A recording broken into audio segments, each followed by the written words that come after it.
To get to all the parts, we're going to remove the spark plug wire and the spark plug, the air cleaner cover and air filter. Just goes on like that and unscrews.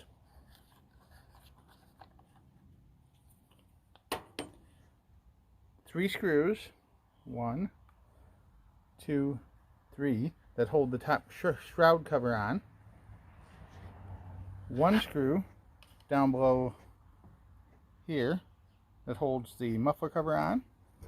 And then down at the very bottom, there's going to be one screw right down here is the final screw that holds the recoil starter assembly on. Once all that's off, the tank will drop out. Be careful you don't lose any of these little rubber bumpers. It's keep the tank from rattling when it's in place. Once that's apart, you can remove the muffler and the carburetor. Remove the 2 bolts that hold the muffler in place. Just pulled the spark arrestor screen out. There we go. And it really wasn't that bad. Let's have a look inside the cylinder and see if there's any damage. The intake side of the cylinder looks really clean, and the rings are not stuck either. The rings are springy just like they're supposed to be. Not seeing any damage at all to the piston or rings. Let's record where the lines all go to so there's no confusion later. Top line on the primer bulb goes up to the port between the 2 adjustment screws.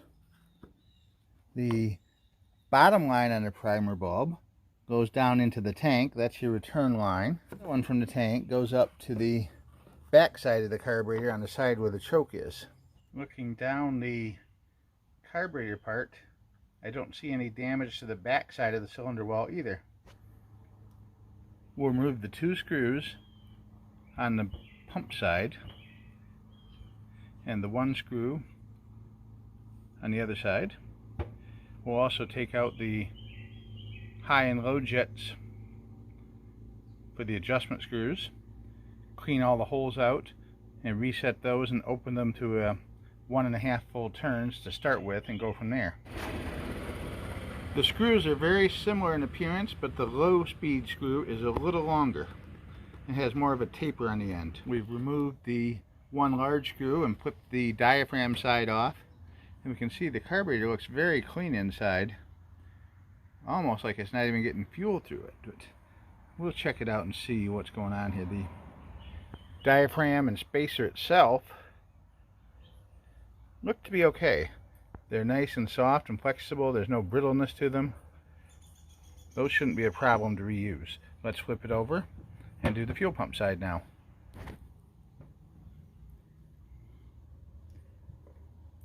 This little Welch plate here, right there, has came out of the hole here that it's supposed to seal up and cover. And that will cause all kinds of mixing issues and ratio issues inside of the carburetor. The other thing you want to check when you're taking this apart or putting it back together is the metering arm. That silver arm with the dimple in it, that's what controls how much fuel flows into the carburetor when the vacuum on top causes suction and pulls the little rubber thing down, the rubber diaphragm down, and it actually pushes down on that arm and opens up the fuel inlet valve. So in order for it to work properly, that inlet valve has to be the right height. And the right height on this one is even flush with the surface of the machined carburetor body.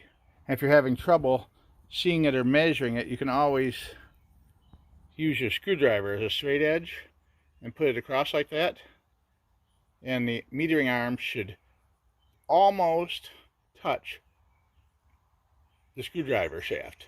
Almost, like infinitely close to the screwdriver shaft on this particular carburetor. Some are different than others. Now what I did to fix the Welch plate was very carefully laid it back into position down in the little channel where it goes.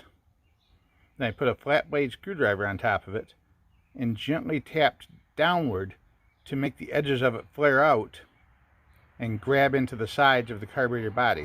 So now it's nice and tight in there again. You can see one of the little punch marks I got in it right there. I got another one up here on this side.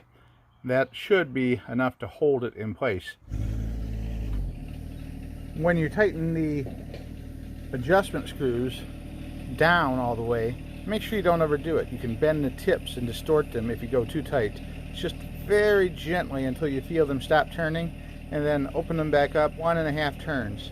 Unless you know what the exact factory setting is for them, then you can set it to that. But if you start with 1.5 turns, you should be able to fine tune it without any trouble.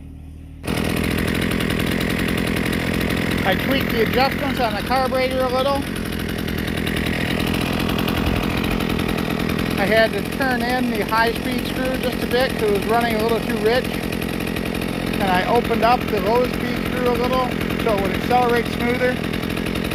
And it's idling perfect right now. The strings aren't spinning.